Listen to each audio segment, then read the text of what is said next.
Assalamualaikum warahmatullahi wabarakatuh. Pada kesempatan kali ini saya akan menyampaikan materi pertemuan 12 yaitu terkait dengan pasar persaingan sempurna. Kompetensi yang diharapkan untuk unit kompetensinya kemampuan menjelaskan struktur pasar, sedangkan elemen kompetensinya yang pertama adalah kemampuan mengetahui dan menjelaskan mengenai pasar persaingan sempurna.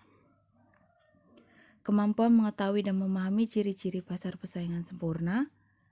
Yang ketiga adalah mengetahui dan menjelaskan pemaksimuman keuntungan pada persaingan sempurna. Yang keempat adalah kemampuan menjelaskan dengan menggunakan grafik pemaksimuman keuntungan pada persaingan sempurna.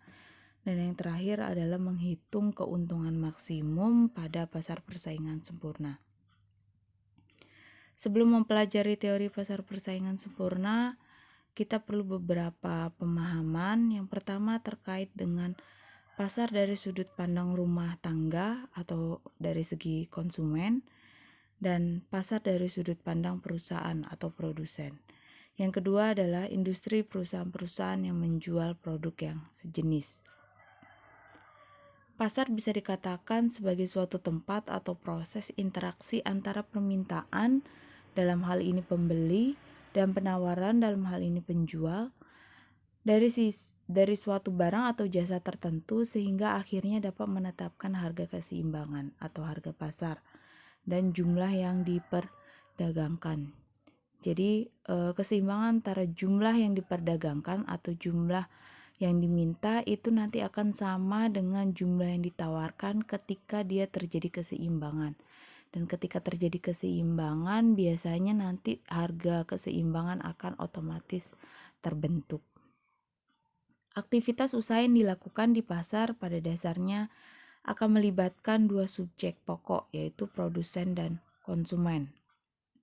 Konsep pasar dan industri, jika dilihat dari sudut pandang rumah tangga, pasar dikatakan sebagai pasar yang terdiri dari perusahaan-perusahaan di mana mereka dapat membeli produk. Sedangkan dari sudut pandang perusahaan atau industri atau produsen, pasar terdiri dari pembeli-pembeli di mana mereka dapat menjual suatu produk. Beberapa struktur pasar yang sering terjadi, jadi struktur pasar dikelompokkan menjadi dua. Yang pertama adalah pasar persaingan sempurna, yang kedua adalah pasar persaingan tidak sempurna, di mana pasar persaingan tidak sempurna ini bisa kita lihat dari dua segi penjual dan segi pembeli. Dari segi penjual terdiri dari pasar monopoli dan pasar oligopoli, sedangkan dari segi pembeli terdiri dari pasar monopsoni dan oligopsoni. Kemudian ada satu lagi jenis pasar yaitu yang disebut dengan pasar monopolistik. Nah, pasar monopolistik ini sebenarnya dia masuk kepada jenis pasar persaingan tidak sempurna. Jenis pasar monopolistik ini berada di antara pasar persaingan sempurna dan pasar persaingan tidak sempurna. Perbedaan antara beberapa jenis pasar, ya, apabila kita lihat dari jumlah penjual dan pembelinya, kemudian bentuk pasarnya. Untuk yang pertama, bentuk pasar persaingan sempurna, ya. Untuk jumlah penjualnya adalah jumlahnya banyak, sedangkan pembelinya adalah banyak. Untuk pasar monopoli, jumlah penjualnya adalah satu dan jumlah pembelinya adalah banyak. Dan untuk pasar oligopoli, jumlah penjualnya sedikit dan jumlah pembelinya adalah banyak. Dan pasar monopsoni, itu jumlah penjualnya banyak dan jumlah pembelinya hanya satu. Sedangkan untuk oligopsoni, jumlah penjualnya banyak dan jumlah pembelinya sedikit. Kalau dari segi sisi sektor pertanian, biasanya jenis struktur pasar yang paling banyak itu adalah dilihat dari segi penjualnya, ya. Jadi dia bisa masuk ke dalam kelompok apakah dia monopsoni atau oligopsoni. Pasar persaingan sempurna dapat didefinisikan sebagai struktur pasar atau industri di mana terdapat banyak penjual dan pembeli, dan setiap penjual atau pembeli tidak dapat mempengaruhi keadaan pasar. Artinya baik penjual maupun pembeli biasanya mereka menerima bagaimana keadaan pasar. Ini diidentikan dengan harga. Jadi baik penjual dan pembeli sama-sama tidak bisa menentukan harga yang diinginkan. Ciri-cirinya yang pertama adalah perusahaan berperilaku sebagai penerima harga atau price taker. Jadi di sini perusahaan tidak bisa menentukan harga jualnya. Harga pada suatu produk dalam pasar persaingan sempurna biasanya ditentukan berdasarkan interaksi pasar ya. Jadi bagaimana interaksi antara permintaan dan penawaran yang terjadi di pasar. Makanya dalam interaksi atau keseimbangan yang terjadi di pasar ya, maka nantinya akan terbentuk harga keseimbangan. Jadi di sini adalah perusahaan di sini hanya sebagai penerima harga. Bagaimana jika perusahaan mau menentukan harga jual yang tinggi? Maka perusahaan bisa menentukan harga jual yang tinggi, tetapi bisa jadi konsumen akan memilih produsen dengan produk yang sama yang menawarkan harga jual yang lebih rendah. Jadi di sini adalah interaksi harga terbentuk antara interaksi permintaan dan penawaran atau kita ibaratkan sebagai tawar-menawar yang terjadi di pasar. Perusahaan yang kedua, perusahaan mudah keluar masuk pasar. Jadi tidak ada larangan atau hambatan bagi perusahaan baru yang mau memasuki pasar persaingan sempurna. Kemudian tidak ada larangan bagi perusahaan lama yang mau keluar dari dari pasar persaingan sempurna. Artinya di sini mereka bebas untuk keluar masuk pasar. Yang ketiga, menghasilkan barang yang serupa atau homogen. Jadi rata-rata barang yang diperjualbelikan dalam pasar persaingan sempurna itu rata-rata adalah serupa. Artinya konsumen tidak bisa membedakan antara produk A, produk B ya. Itu berasal dari perusahaan yang mana. Artinya dia sama mirip, homogen. Jadi rata-rata semua penjual itu memperdagangkan atau menjual barang yang sejenis dan di mana konsumen tidak bisa membedakan bahwa barang ini berasal dari produsen A, produsen B, dan lain sebagainya. Kemudian yang keempat, terdapat banyak perusahaan di pasar. Jadi artinya adalah ciri yang paling utama adalah terdapat banyak perusahaan atau penjual. Yang kelima, pembeli memiliki pengetahuan yang sempurna tentang pasar. Jadi di sini pembeli sebelum dia melakukan pembelian suatu barang, biasanya mereka sudah mengetahui secara sempurna keadaan pasar. Apa saja keadaan, misalnya harga produknya, kemudian jenis barang apa saja yang dijual di pasar, kemudian bagaimana produk apa sekarang yang sedang banyak diminati dan lain sebagainya. Permintaan dan penawaran total atau total revenue pada pasar persaingan sempurna untuk menganalisis perusahaan dalam memaksimumkan keuntungan. Jadi ketika kita mau mencari keuntungan maksimum, maka konsep yang harus kita ketahui adalah total cost atau TC dan TR atau yang disebut dengan total revenue. Jadi kita harus tahu berapa jumlah biaya total yang dikeluarkan, TC-nya, kemudian berapa jumlah penerimaan yang diterima oleh perusahaan atau TR-nya. Untuk menganalisa struktur pasar, dua hal tersebut sama, yang membedakan adalah segi bentuk permintaannya. Jadi di sini adalah bentuk kurva permintaan pada pasar persaingan sempurna itu adalah bentuknya horizontal. Ya, bisa dilihat pada gambar grafik yang sebelah kiri itu ada kurva demand-nya adalah horizontal. Kalau kita bandingkan dengan kurva demand yang pada umumnya itu dari miring dari kiri atas ke kanan bawah. Tapi dalam pasar persaingan sempurna bentuk kurva demand-nya adalah horizontal. Artinya di sini adalah harganya tetap. Jadi ini merujuk pada ciri-ciri pasar persaingan sempurna yaitu perusahaan sebagai price taker ya. Jadi ini berimplikasi bahwa perusahaan itu tidak bisa menentukan harga. Nah, harganya ditentukan dari mana? Harganya ditentukan dari interaksi supply dan demand atau permintaan dan penawaran. Kurva yang sebelah kanan. Jadi hasil dari interaksi permintaan dan penawaran yang terjadi di pasar itulah harga yang harus diterima oleh perusahaan. Ini adalah contohnya ya, contoh perhitungan dalam pasar persaingan sempurna, harga itu akan sama dengan average revenue akan sama dengan marginal revenue ya. P sama dengan AR sama dengan MR. Dari mana dibuktikan? Misalnya dalam tabel ada Q itu adalah jumlah produk, P adalah harga, rumus TR penerimaan sama P dikalikan dengan Q, rumus AR adalah TR dibagi Q, dan rumus MR adalah bagaimana perubahan TR terhadap perubahan Q. Nah, berdasarkan data ini bisa kita lihat TR-nya adalah 30, 33, 36, 39. AR-nya adalah 3 ya, TR dibagi dengan Q. Ya, 30 dibagi 10 ya, 3, kemudian 11 dibagikan dengan 3 ya. Jadi di sini bisa dilihat P-nya 3, AR-nya 3 dan MR-nya juga 3. Dari di sini bisa kita lihat bahwa P sama dengan AR sama dengan MR. Kemudian berdasarkan data tersebut bisa kita gambarkan secara grafik ya. Bagaimana bentuk kurva dari kurva permintaan dari pada pasar persaingan sempurna. Ya, jadi di sini adalah bisa dilihat bahwa pada kurva sebelah kanan ya berdasarkan pada tabel atau perhitungan bisa dilihat bahwa ternyata kurva demand-nya itu adalah bentuknya adalah horizontal.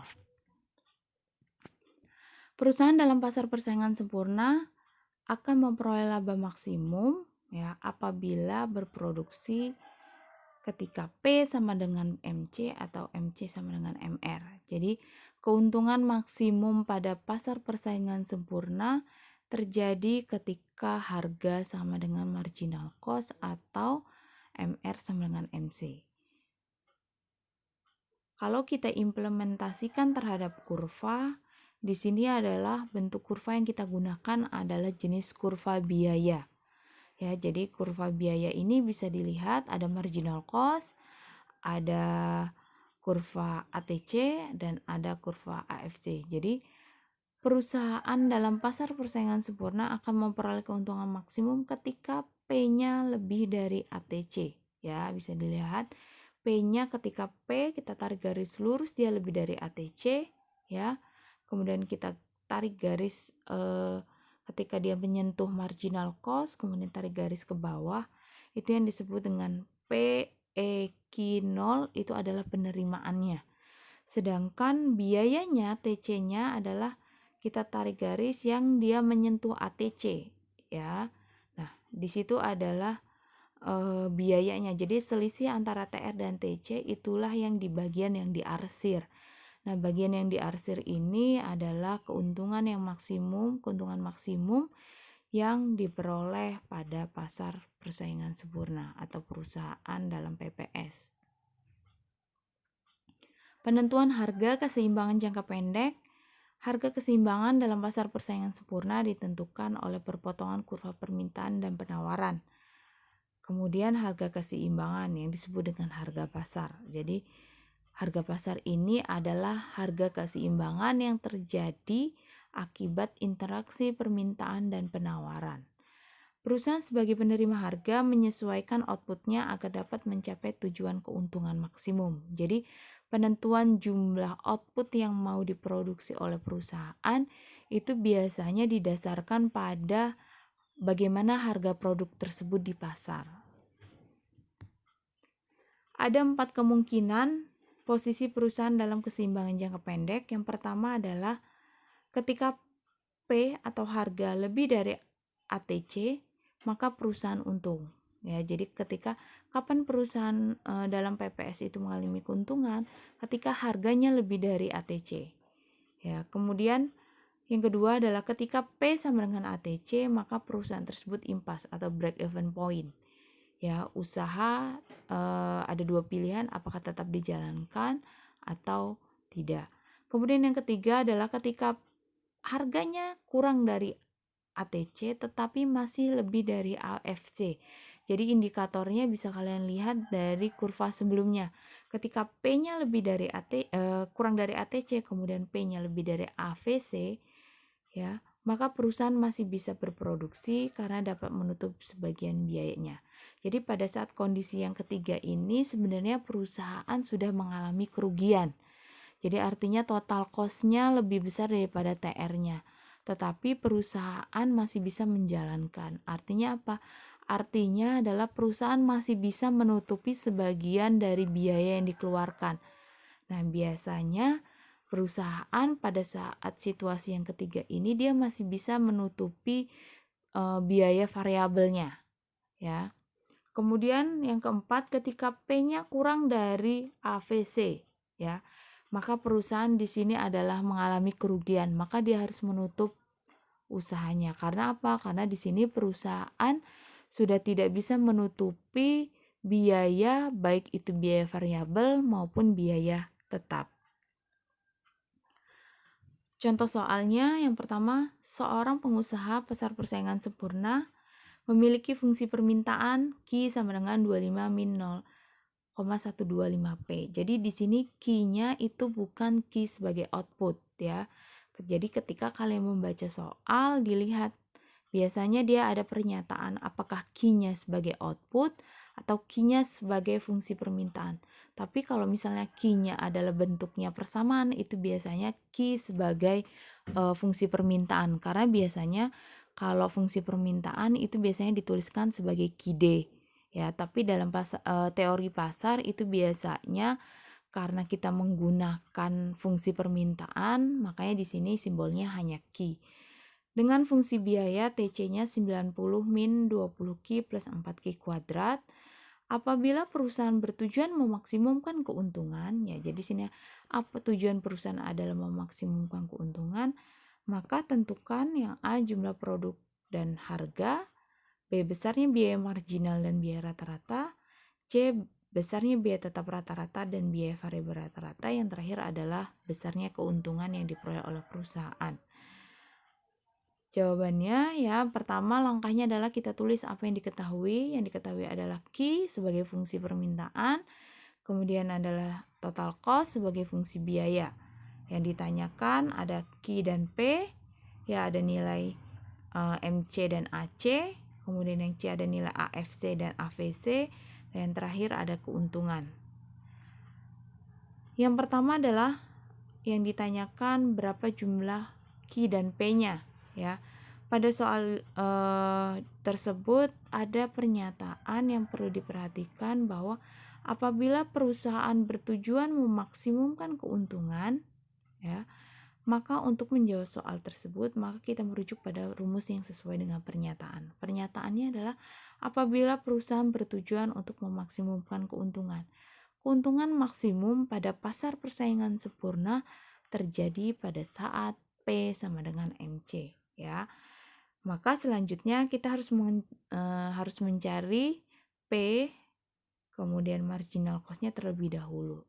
Karena apa? Karena di soal yang diketahui hanya fungsi permintaan dan fungsi biayanya atau TC-nya. Jadi tidak menutup kemungkinan ketika ada soalnya langsung diketahui P-nya, ya. Untuk mencari P, maka kita merujuk pada fungsi permintaan. Q sama dengan 25 min 0,125P. Jadi di sini yang kita cari adalah bagaimana fungsi P-nya. Ya, kita pindah ruaskan P-nya 0,125P min 25 min Q. Sehingga P-nya ya 25 min Q dibagi dengan 0,125. Jadi masing-masing dibagi dengan 0,125. 25 dibagi 0,125 hasilnya 100. 1 atau min 1, ya Q-nya di sini tidak ditulis nilainya, maka kita anggap 1 dibagi 0,125 hasilnya 4. Jadi persamaan P-nya adalah 100 min 4Q.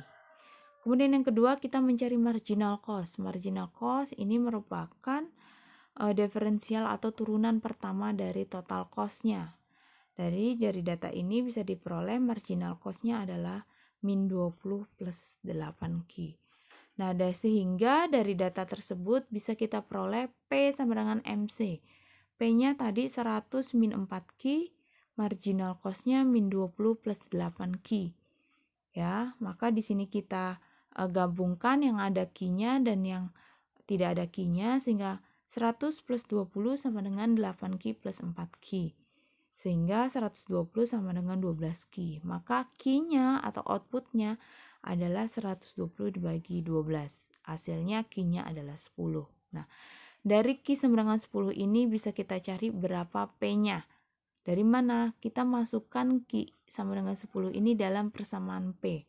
Tadi persamaan P-nya adalah 100 min 4Q. Jadi 100 min 4 dikalikan dengan 10. Jadi Q-nya kita ganti dengan 10. Maka kita peroleh P-nya adalah 60. Ya. Nah, itu untuk yang pertama pada saat Q sama dengan 10 dan P sama dengan 60.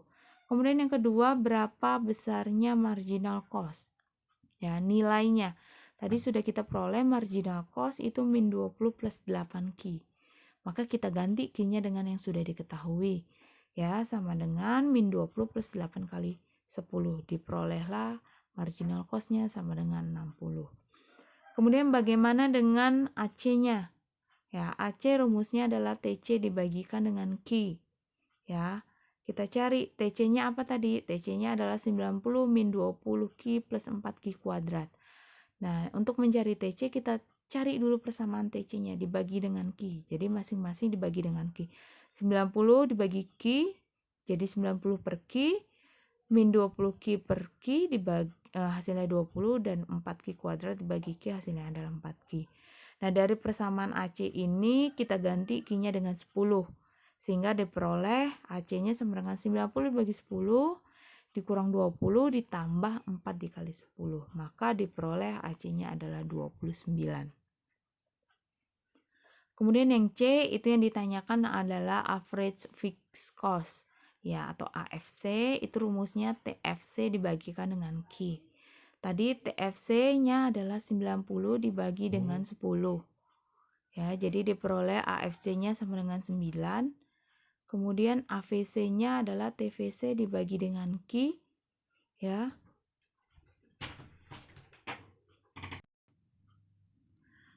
Kemudian diperolehlah AVC-nya sama dengan 20. Yang terakhir adalah keuntungan. Ya, Pi-nya sama dengan TR min TC. Ya, Pi TR min TC, TR-nya rumusnya P dikalikan Q dan TC-nya adalah yang diketahui di soal. Ya, 90 min 20Q plus 4Q kuadrat. Nah, biasanya kesalahan yang sering terjadi ketika menghitung keuntungan adalah pada saat perhitungan TC-nya. Jadi sini adalah pastikan untuk menghindari kesalahan bahwa kita selesaikan dulu per bagian. TR-nya kita kurungkan, TC-nya kita kurungkan, baru nanti hasil TR dan TC baru kita kurangi, ya. P dikalikan dengan Q, ya, P-nya 60, Q-nya 10 dikurang, jangan lupa dikurungkan. Jadi kalau misalnya tidak dikurungkan, maka biasanya tandanya itu yang suka keliru, ya. 90 min 20 dikali 10 ditambah 4 dikali 10 kuadrat, ya. Kemudian Pi-nya itu adalah 60 kali 10, 600 dikurang 90 min 200 plus 400. Sehingga diperoleh keuntungannya adalah 600 dikurang 290, hasilnya adalah Pi-nya adalah 210. Demikian penjelasan dari saya akhiri. Assalamualaikum warahmatullahi wabarakatuh.